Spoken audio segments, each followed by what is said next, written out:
After December 14th, there's been a lot of labels that have been placed on Emilie and on us as a family and on the community of Newtown and the families that were directly affected. We get labeled with victims. We get labeled with numbers, one of the 20, one of the 26, one of the families. And although labels in essence are correct, they don't capture the full story.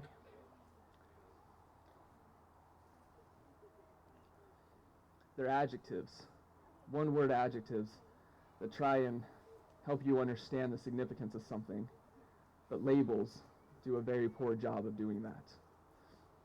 After December 14th, it was amazing for us to see how that evil event sponsored so much love and unity and renewal across the country.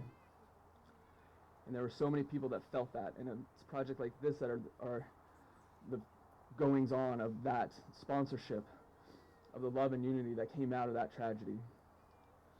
Shortly after the tragedy, however, I was terrified to see how those feelings of unity and renewal and love quickly metastasized into an angrier and more divided posture. People started to focus on the things that differentiate us from each other instead of what unify us together. We started to put labels on ourselves. We started to use adjectives to describe ourselves as pro-gun, anti-gun, liberal, red, blue. And by doing so, we took the focus away from what drew us together and the epicenter of what united all of us together throughout this world, and spread it out to areas that took away from that love. Labels do nothing more than build walls, segregate us from one from another, and drive wedges between us. That is not why these people died. That is not the remembrance that they need to have, and that is not what embodies Emilie. We need to be able to be brave enough to stand up and practice what we preach, and to let people follow our example with our words, with our actions, and with our art.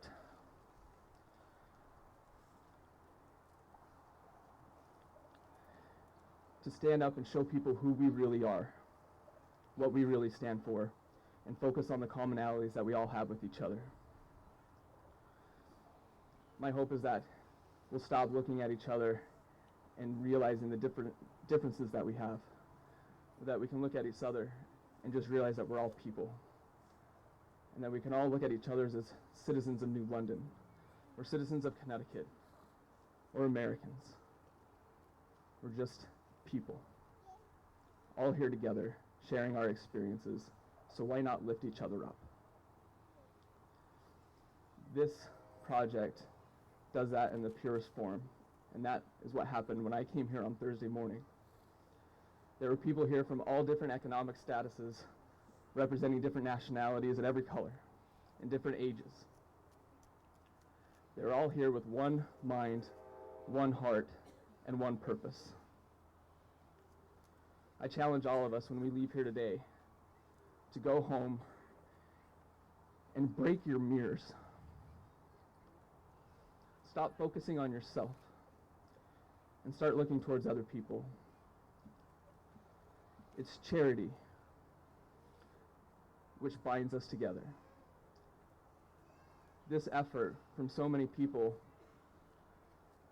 is an exemplary form of that attribute of charity, which in itself is the purest demonstration of love.